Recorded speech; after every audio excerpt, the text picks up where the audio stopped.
তো আল্লাহর প্রিয় হইতে হইলে নফল ইবাদত করতে হবে। কি কি নফল ইবাদত করে আল্লাহ তাআলার প্রিয় হতে পারে আমি দুই একটি আপনাদের সাথে শেয়ার করবো ইনশাআল্লাহ। এক নাম্বার, আল্লাহর কোরআনের তেলাওয়াত। এটা আল্লাহর বাণী। কোরআন তেলাওয়াত মানে আল্লাহর সাথে কথা বলা। যখন আপনি কোরআন তেলাওয়াত করেন, কাইন্ড অফ আপনি আল্লাহর সাথে মুনাজাত করেন, মানে একান্ত আলাপন করেন, আলাপচারিতা করেন। দুই নাম্বার তালিকা হচ্ছে আত-তাহাজ্জুদ বা কিয়ামুল লাইল। দুই রাকাত করে মাঝরাতে যে সালাতটা বিষ্ণু ইসা ইসলাম পড়তেন, এটাকে বলে কিয়ামুল লাইল বা তাহাজ্জুদ।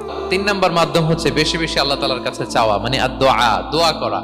বিষ্ণু ইসা ইসলাম বলেন আদ-দুআউ মুখুল ইবাদা, দোয়া হচ্ছে ইবাদতের নির্যাস।